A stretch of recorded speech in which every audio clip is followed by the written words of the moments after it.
Las grandes batallas de la Guerra Civil Española.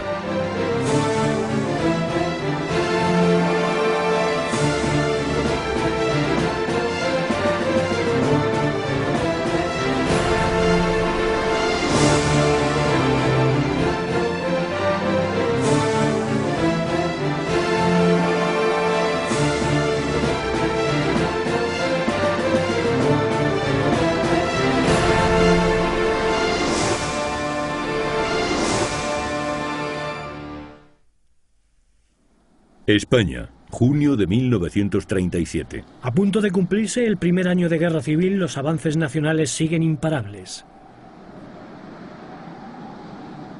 Tras la toma de Bilbao el 19 de junio de 1937, no hay descanso para las tropas nacionales que van ocupando los últimos reductos vascos. El 2 de julio, mientras el ejército republicano se retira de los últimos pueblos de Vizcaya, todo el territorio vasco queda en manos nacionales después de una durísima campaña.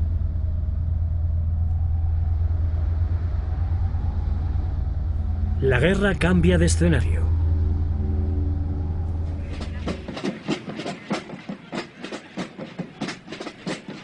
La batalla de Brunete, la gran maniobra de distracción. En julio de 1937, el imparable avance de los nacionales en el frente norte impulsa al mando republicano a orquestar una maniobra de distracción en la zona centro del país. La República cuenta con un ejército más disciplinado e instruido. Ha puesto fin al conglomerado de milicias voluntarias que solo lograban ataques mal sincronizados y repliegues sin cobertura, llevando a la tropa directa al matadero. Después de 12 meses de contienda, el nuevo ejército republicano está preparado para lanzar una ofensiva a los nacionales. El general republicano Vicente Rojo es el máximo responsable de esta transformación. 3 divisiones mandadas respectivamente por Lister, el campesino, y el asesor soviético general Walter van a ser las protagonistas de la ofensiva republicana.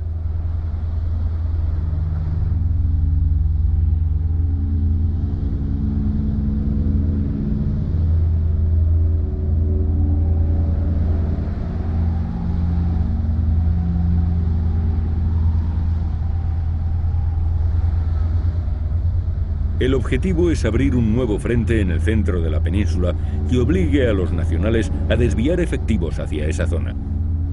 Una ofensiva en la meseta central asestaría a los nacionales un golpe por la espalda y aliviaría la presión sobre el territorio restante del norte. Un teatro de operaciones que tiene a Brunete como escenario principal. El ataque republicano se va a producir justo allí donde la enorme longitud del Frente Nacional hace a este más vulnerable. Bajo el mando de Miaja, avanzarán desde las estribaciones de la Sierra de Brunete hasta la carretera de Extremadura, y otro cuerpo de ejército intentará cortar las carreteras de Andalucía y Toledo. Termina junio de 1937, y con él la relativa tranquilidad de los pueblos del oeste madrileño. Tropas y armas van llegando a la zona. El pueblo de Brunete, a 39 kilómetros de Madrid, se va a convertir en el objetivo de ambos bandos. Los republicanos tratarán de romper el frente en la zona que se extiende desde el norte de la Casa de Campo hasta el sur del Puerto de los Leones. Para ello, concentra a principios de julio cerca de 125.000 combatientes, apoyados por más de 300 aviones, 150 carros blindados y más de 220 piezas de artillería. El mando supremo lo sustenta el general Miaja. Al otro lado de las líneas se encuentran las fuerzas nacionales del centro con 3 cuerpos de ejército. Hace calor en Brunete. Bajo un sol abrasador, los soldados republicanos esperan la orden de comenzar el ataque.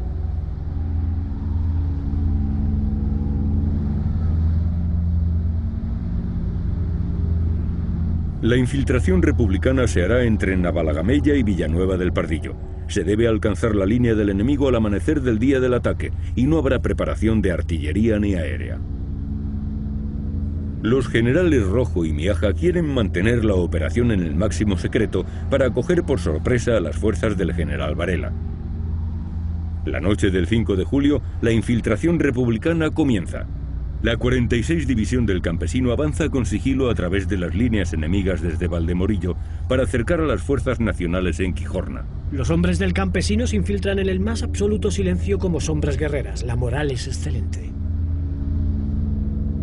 4 batallones se desvían por el camino de Olla Espesa y rodean Quijorna por los 4 costados del pueblo. Los soldados de la 11 División de Lister hacen lo propio infiltrándose en Brunete. Medianoche del 6 de julio. Los nacionales, pisando suelo montañés, se disponen a avanzar hacia Santander. A esa hora la división de Lister inicia el ataque. Con las primeras luces del día, los soldados calan bayonetas, reparten bombas de mano y cargan contra las primeras casas del pueblo. La reducida guarnición de Brunete poco puede hacer para defenderse. El puesto de mando nacional y algunos edificios resisten unas horas, pero el fuego cruzado de las ametralladoras, acompañado de rápidos asaltos, termina con las últimas resistencias. A media mañana, la 11 División ocupa todo el pueblo de Brunete. Tras ocupar el pueblo, 2 batallones se desvían hacia el sur por la carretera de Sevilla la Nueva y Navalcarnero, y la 9ª Brigada se dirige hacia el este camino de Boadilla del Monte. Cuando anochece, las fuerzas de la 46 División del Campesino ocupan Villanueva de la Cañada tras duros y sangrientos combates. Es decisivo el certero tiro de su artillería y del uso que hacen de los carros blindados. El ataque de las fuerzas republicanas con forma de flecha ha conseguido resquebrajar el frente. El bando nacional reacciona con la máxima rapidez a la ofensiva republicana. Su misión consiste en impedir el paso sobre el río Guadarrama y avanzar hacia Brunete para socorrer la plaza y evitar que el enemigo avance por la carretera de Brunete a Boadilla.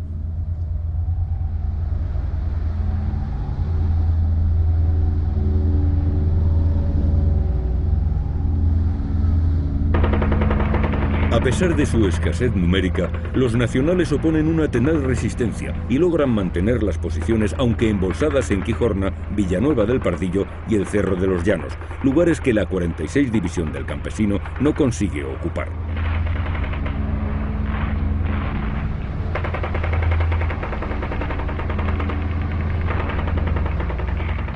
En Villaviciosa de Odón, un batallón nacional frena el avance de Lister.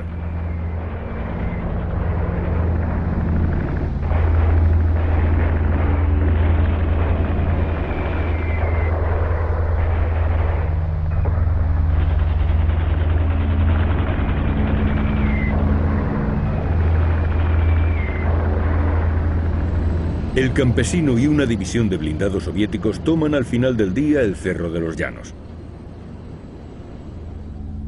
El general Varela pide urgentemente refuerzos.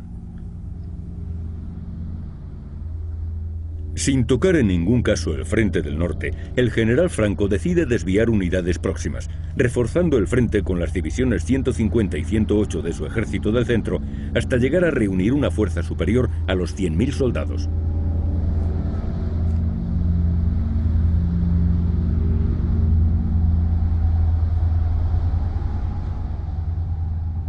Aun siendo la situación crítica en el frente de Brunete, Franco no suspende la marcha sobre Santander. Un día después del inicio de la ofensiva republicana, los Polikarpov I-16, los primeros cazas monoplanos de la historia, son los dueños del cielo de Brunete. En tierra, Lister tiene que avanzar hasta Villaviciosa de Odón, pero en lugar de ello se atrinchera en Brunete. Ninguno de los bandos pudo dormir esa noche. Aunque las fuerzas de Lister están taponadas en Brunete, el Estado Mayor republicano decide que continúe la ofensiva aprovechando que el enemigo no dispone aún de reservas numerosas en la zona.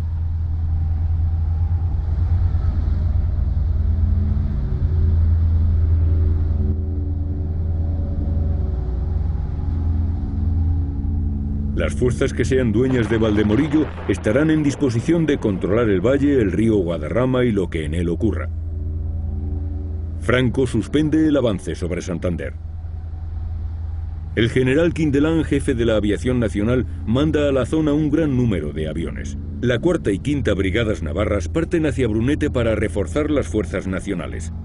La maniobra de distracción ha logrado su objetivo de frenar la campaña del norte.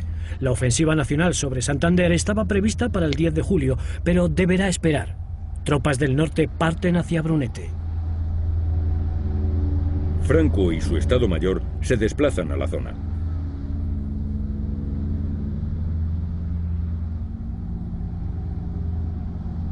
A lo largo del día 7 de julio, los combates se suceden en las inmediaciones del río Guadarrama.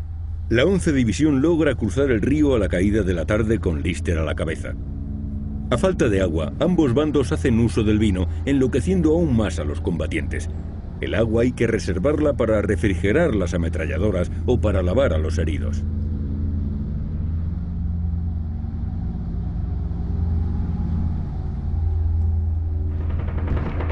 Los combates en Quijorna continúan el 8 de julio.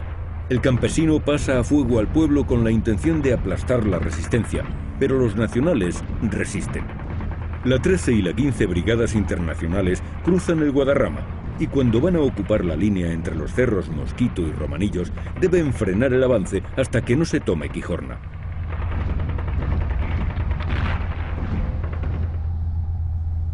En Villanueva del Pardillo, junto con Sevilla la Nueva, las divisiones nacionales de Asensio y Barrón montan un fuerte dispositivo de defensa. En la oscuridad de la noche no era fácil distinguir los soldados de ambos bandos, pero con la luz del día, sí. Si tenían los pantalones ceñidos a la pantorrilla, eran legionarios.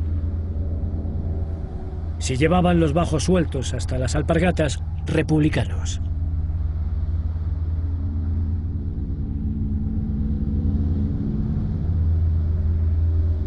Las tropas nacionales de refuerzo no tardan en llegar e incluso en algunos sectores llegan antes de lo esperado. Este es y será uno de los continuos quebraderos de cabeza del ejército republicano que no puede relevar a sus hombres por tropas de refresco.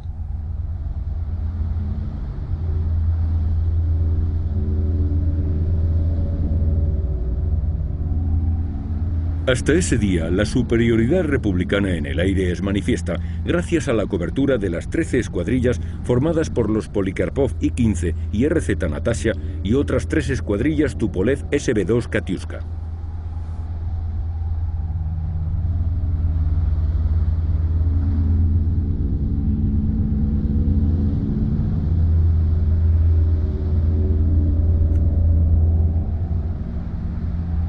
En tierra, tras más de 16 horas de intensa lucha, el campesino da cuenta al alto mando que Quijorna ha caído. Fue una acción magnífica de Modesto que en esta ocasión demostró que no solo era capaz de mandar un cuerpo de ejército, sino que si hacía falta, se ponía en primera línea y mandaba los batallones y compañías como el mejor capitán. Con la caída de Quijorna prosigue el avance republicano hacia Perales de Milla, hasta rebasar el camino de Quijorna a Navalagamella. El 9 de julio, el general Quindelán destina el grueso de la aviación nacional para expulsar a los republicanos de la orilla derecha del río Guadarrama.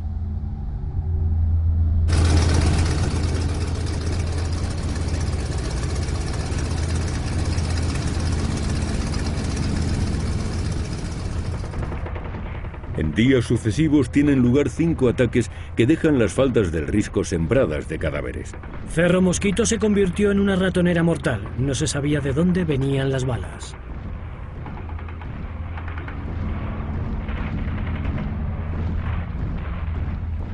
El día 10, los ataques y bombardeos republicanos sobre Villanueva del Pardillo son muy intensos, pero los nacionales, con el general Asensio a la cabeza, resisten. A su vez, la 34 División Republicana conquista el Cerro Mocha y rodea Villafranca del Castillo, conteniendo las fuerzas de Asensio. El general Asensio informa. Por las lomas de enfrente se nos aproxima el enemigo en masa y necesitamos protección aérea. Se ha presentado con 10 tanques, habiéndoles inutilizado 6 de ellos. Espíritu magnífico, dispuestos a morir en cumplimiento de nuestro deber. Ese mismo día, la aviación republicana bombardea con intensidad posiciones en Boadilla del Monte. Durante la mañana, se produce un encarnizado duelo aéreo entre cazas rusos con modernos monoplanos alemanes e italianos. Entran en acción los primeros aparatos de la Legión Cóndor, hasta ahora solo conocidos en el norte. 13 aparatos republicanos son derribados. El teniente coronel Rojo informa. Lo más grave de todo era la actuación de la aviación enemiga, verdaderamente aplastante, abrumadora, imposible de contrarrestar. El 11 de julio los nacionales de Villanueva del Pardillo se rinden. Es la última plaza que el ejército republicano logra arrancar a los nacionales.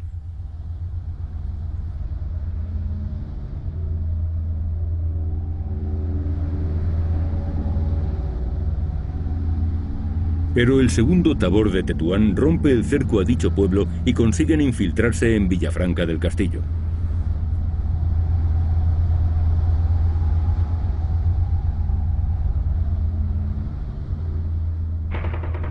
En los días previos al contraataque nacional sobre Brunete, no hay en realidad un frente, sino un constante ir y venir de hombres y máquinas, de camiones cargados de heridos y con nuevos combatientes para repoblar las exhaustas trincheras. En el cielo de Brunete se impone definitivamente la superioridad aérea nacional, decisiva para el futuro de la batalla.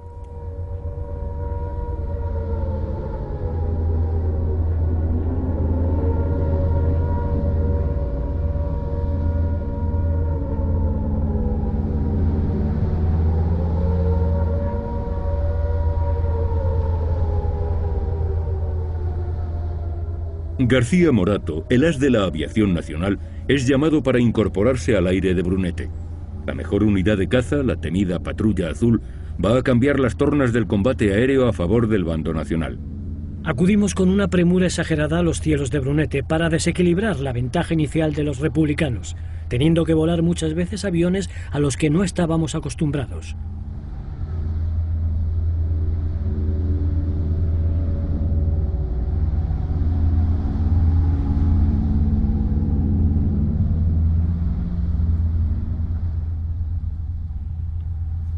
El combate aéreo más duro de la campaña tiene lugar una de esas jornadas, cuando se enfrentan varias decenas de aviones de ambos bandos. Hasta 200 aparatos sobrevuelan el cielo de Brunete.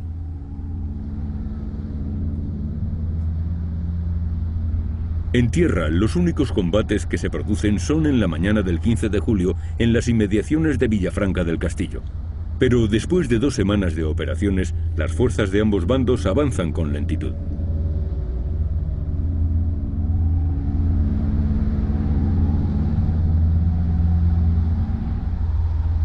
Las brigadas internacionales y la 11 División comienzan a abrir trincheras. Tanto Lister como el campesino dan órdenes de fortificarse. Han pasado rápidamente de la ofensiva a la defensiva. Retenidos en tierra de nadie, las fuerzas republicanas optan por la solución psicológica de atrincherarse en las posiciones conseguidas. El bando republicano para de momento la ofensiva, cuando todos los elementos estaban a su favor. El 16 de julio el general Asensio intenta un nuevo asalto al castillo de Villafranca, pero los hombres del campesino rechazan el ataque. Regulares y legionarios llegan a las puertas de Brunete y se inicia un combate cuerpo a cuerpo. Tras unas horas de encarnizada lucha, los nacionales reconquistan el pueblo. Y las vanguardias de Lister se retiran. Las vanguardias del campesino en Villafranca del Castillo también.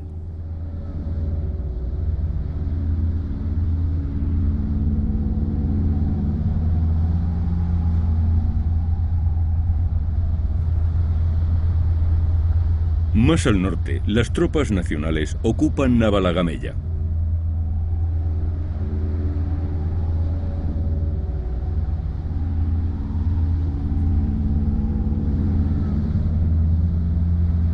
Pero 40 blindados soviéticos acuden a su petición de socorro y Brunete queda por tercera vez en manos del ejército republicano. La lista de bajas en ambos bandos es interminable.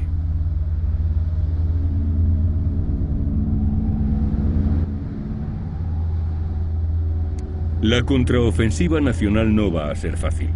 Los republicanos mantienen una firme resolución defensiva gracias a la gran densidad de ocupación del terreno y a las fortificaciones, especialmente de Lister, que no se ha movido del sitio desde el primer día de la ofensiva.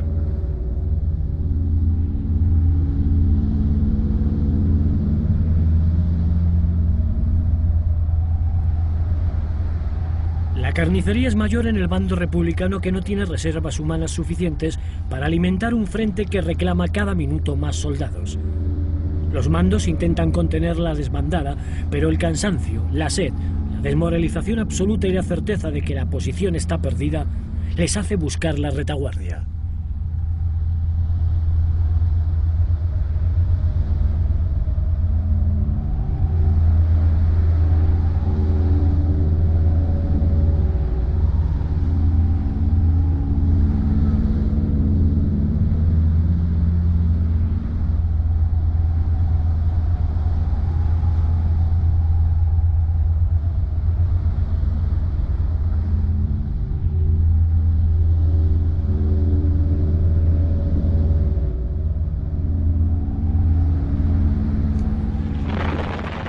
La aviación nacional despierta a los soldados republicanos atrincherados en los llanos con una lluvia de fuego y metralla.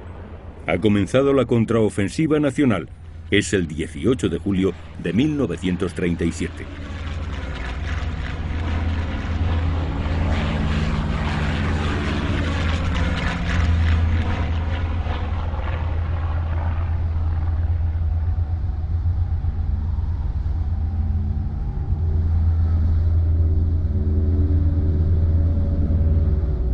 La Legión Cóndor derriba 21 aviones enemigos.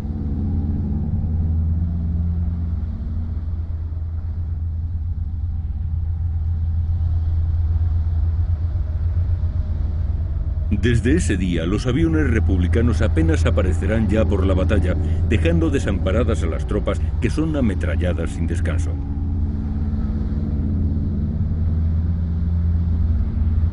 Ambos contendientes llevan luchando 15 días y avanzan con lentitud sobre el terreno.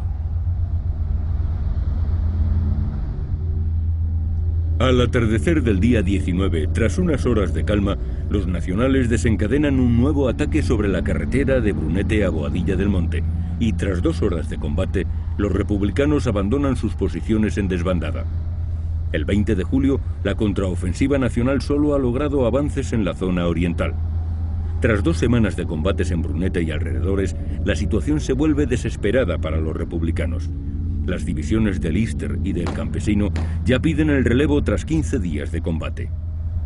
La aviación republicana se apunta en su haber una proeza sin parangón hasta entonces. Una operación aérea efectuada por la noche en los últimos días de la batalla. Una escuadrilla nocturna consigue derribar un Junker 52, la primera victoria aérea nocturna de la historia bélica.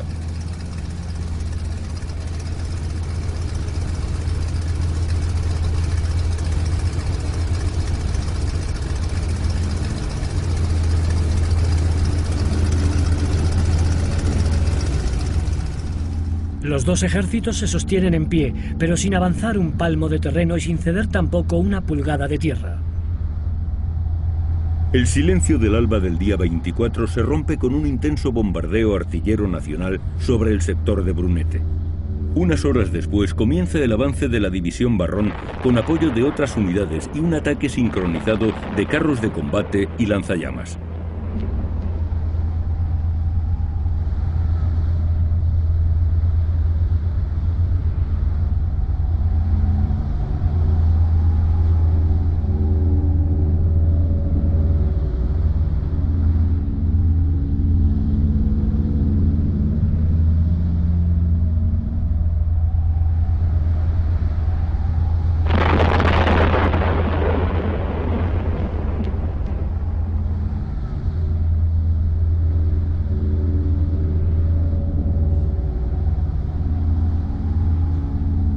Las unidades de la División 11 de Lister se baten a la desesperada a pesar de acumular más de 20 días de combates ininterrumpidos.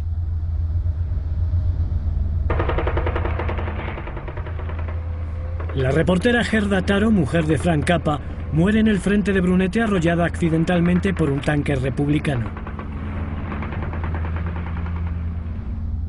Apoyando a Lister se encuentran los hombres de la 14 División de Mera. Juntos se han hecho fuertes en el cementerio de Brunete, situado sobre una pequeña altura desde la que dominan la población. Toda la mañana del 25 se lucha en torno al cementerio, hasta que un avance nacional expulsa a los republicanos desplazándolos a un bosque cercano en el que son bombardeados.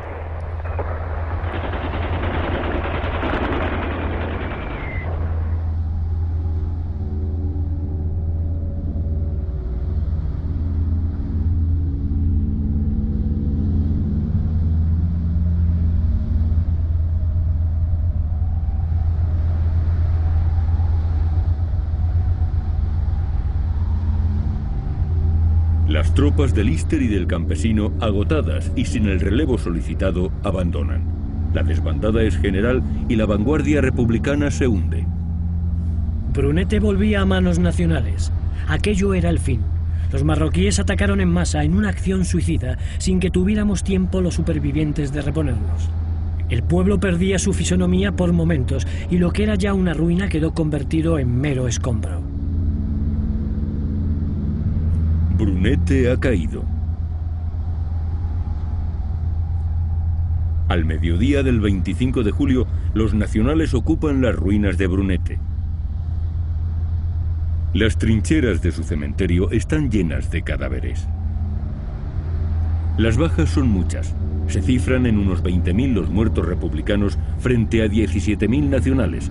La cifra de heridos también es muy elevada. Cada soldado que ponía un pie en una trinchera recién conquistada saltaba por delante de un cadáver que le había abierto el camino.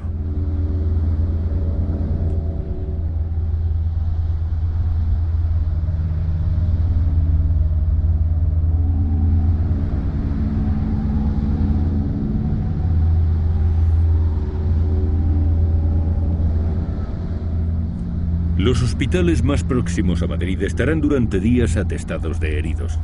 Apenas un soldado muere en la mesa de operaciones, otro ocupa su lugar sin tiempo para que los cirujanos se laven las manos ni el instrumental.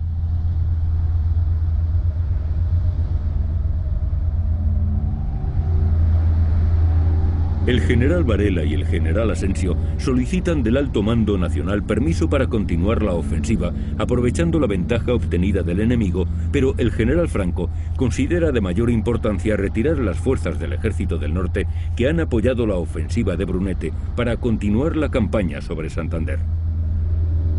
Los republicanos conservan Quijorna, Villanueva del Pardillo y Villanueva de la Cañada. Ambos bandos se atribuyen la victoria.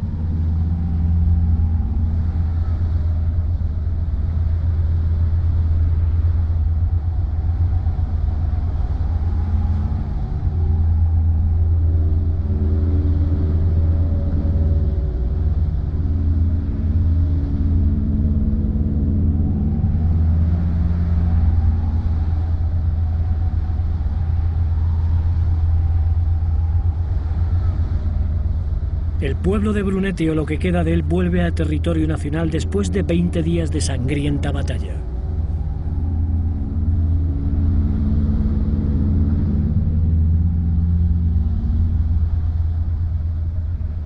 La ofensiva de Brunete ha retrasado 5 semanas la campaña nacional sobre Santander, uno de los objetivos perseguidos por la República. Pero pese a la batalla y a los miles de muertos, la campaña del norte continúa su marcha imparable. Los nacionales ya pisan suelo montañés. Se cumple el primer año de guerra con una lista interminable de muertos en ambos bandos.